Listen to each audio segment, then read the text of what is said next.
International طاقتوں نے بالآخر یہ فیصلہ کر ہی لیا ہے کہ پاکستانی قوم کو قبر تک پہنچا کر ہی دم لینا ہے، ان کے اوپر اتنا پریشر ڈالنا ہے، ان کو معاشی طور پر اتنا کمزور کرنا ہے، ان کے منہ سے اس طرح روٹی چھیننی ہے کہ یہ سمجھ ہی نہ سکیں کہ ہم اپنے بچوں کو کیا کھلائیں، ہم اپنے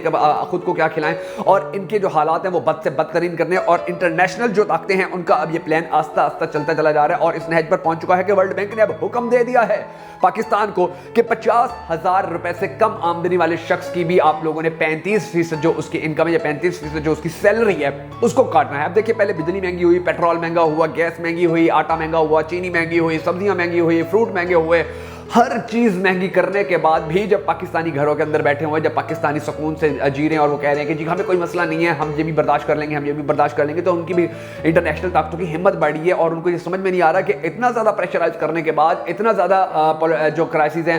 فائنینشیل کرائسز ہیں، ان کو سامنے لانے کے بعد بھی قوم اگر ابھی تک یہ پاکستانی بیٹھے ہوئے ہیں تو اس کا مطلب ہے کہ ان کو مزید تو نہ چاڑو، ان کو مزید آگے ذلیل و خوار کرو، ان کو مزید ان کی زندگیاں مزید اجیرن کرو، تاکہ یہ لوگ پھر ایک نہ ایک دن پھٹ پڑیں اور چیخنے پر مجبور ہو جائیں کہ ہمارے ساتھ کیا ہو رہا ہے۔ تو اب اس چیز کو آگے لے کر جاتے ہوئے یہ کہا جا رہا ہے کہ جتنی بھی ورلڈ بینک کی جانب سے یہ حکم دیا گیا ہے کہ جتنی بھی سیلریز ہیں، چاہے وہ 50,000 سے کم ہو، لوگوں کی 50,000 سے زیادہ ہو، ان کے اندر سے 35% جو ٹیکس ہے آپ نے وہ ہر صورت کاٹ لینا ہے۔ مثلا آپ اگر 1 لاکھ روپے پر منتھ سیلری لے رہے ہیں تو آپ کو 75,000 روپے ملیں گے،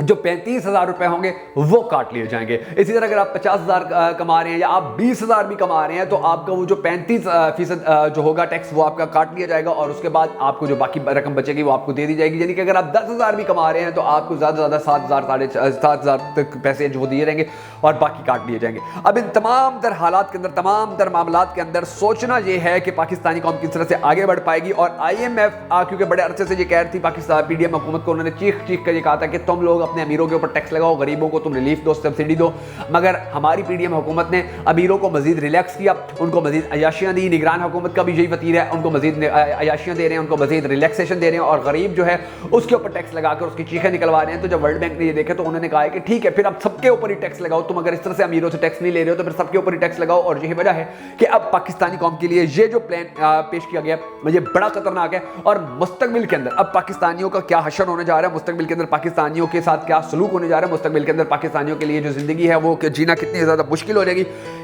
کچھ تھوڑی سی ڈیٹیل سامنے آئی ہے جو آج کے ویڈیو کے اندر میں آپ کو بتانے جا رہا ہوں۔ مگر اس سے پہلے ہم سب کو اللہ تبارک و تعالیٰ کے حضور گڑ گڑا کر یہ دعا کرنی ہے کہ ہمارے پاک پروردگار ہمارے ملک کے حالات کے اوپر رحم فرما، ہمارے ملک کے حالات کو بہتر کر، پاکستان کا اگلا وزیر اعظم اس شخص کو بنا کے جس سے پاکستانی قوم بڑی زیادہ محبت کرتی ہے، اور وہ بھی پاکستانی قوم سے بڑی زیادہ محبت کرتا ہے۔ اگر آپ بھی ہمیشہ کی طرح ہم سب کے ساتھ مل کر اس دعا میں شامل ہونا چاہتے تو کمنٹ سیکشن کے اندر ہمیں ضرور لکھ دیجیے گا، اور کمنٹ سیکشن میں آپ نے یہ بھی ضرور بتا دینا کہ آپ آنے والے وقت کے اندر پاکستان کا اگلا وزیر اعظم کس کو دیکھنا چاہتے ہیں۔ میں ہوں شکیل حیدر اور آپ دیکھ رہے ہیں آپ کا موسٹ فیورٹ چینل بگا فیکٹس۔ ناظرین گرامی، اس وقت جو IMF ہے اور جو ورلڈ بینک ہے انہوں نے پاکستان کو مکمل طور پر، پاکستانی قوم کو، پاکستان کے جو لوگ ہیں، پاکستان کی جو غریب طبقہ ہے، پاکستان کی جو عام عوام ہے، ان کو مکمل طور پر ڈیفالٹ کرنے کا، دیوالیہ کرنے کا پلان بنا لیا ہے، اور اس پلان کے اوپر امپلیمنٹ آہستہ آہستہ کیا جا رہا تھا۔ 20 روپے کبھی پیٹرول بڑھا دیا جاتا، گیس 25 روپے بڑھا دی جاتی، 45% گیس بڑھا دی جاتی،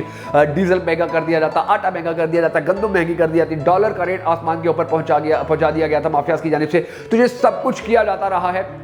اور اب جو فیصلہ کیا گیا ہے آنے والے وقت کے اندر اس سے بھی زیادہ مشکل فیصلہ کیا جائے گا۔ ابھی آپ اندازہ لگائیے کہ پاکستان کی آبادی کا ایک بہت بڑا حصہ ایسا ہے کہ جو دن کی اگر 3 وقت کی روٹی کھایا کرتا تھا تو انہوں نے 2 وقت کی کر دی ہے، اگر 2 وقت کی روٹی کھایا کرتے تھے تو انہوں نے 1 وقت کی کر دی ہے، کیونکہ ان کے پاس تو اب پیسے ہی نہیں بچتے۔ ابھی اندازہ لگائیں اتنے مشکل حالات کے اندر اگر آپ کی 25-35% جو انکم ہے وہ کاٹ لی جائے گی، وہ آپ کو نہیں دی جائے گی، تو پھر آپ سوچیں کہ آپ کا حشر کیا ہوگا، یا آپ کا آنے والا وقت جو ہے وہ کتنا مزید مشکل سے مشکل تر ہوتا چلا جائے گا۔ اب اس ساری سچویشن کے اندر جو سب سے بڑا نقصان ہوگا وہ یہ ہوگا ناظرین گرامی کہ پاکستان کے اندر بہت سارے لوگ ایسے سرکاری ملازمتوں میں بہت سارے ایسے کام کر رہے ہیں لوگ کہ جو حق حلال کی روزی کماتے تھے، جو کبھی کرپشن نہیں کرتے تھے، کبھی 2 نمبری نہیں کرتے تھے، کبھی فراڈ نہیں کرتے تھے، کبھی دھوکہ نہیں کرتے تھے۔ اب جب ان کی تنخواہوں سے بھی 35% تک بغیر وجہ بتائے، بغیر کسی ریزن کے کاٹ لیا جائے گا، اور پھر ان کو جب یہ پتہ چلے گا تو پھر وہ بھی مجبور ہو جائیں گے اپنے گھر کے اخراجات چلانے کے لیے کہ وہ بھی حرام کھائیں، وہ بھی رشوت لیں، وہ بھی 2 نمبری کریں، وہ بھی لوگوں کے ساتھ جھوٹ بولیں، وہ بھی لوگوں کے ساتھ دغا کریں۔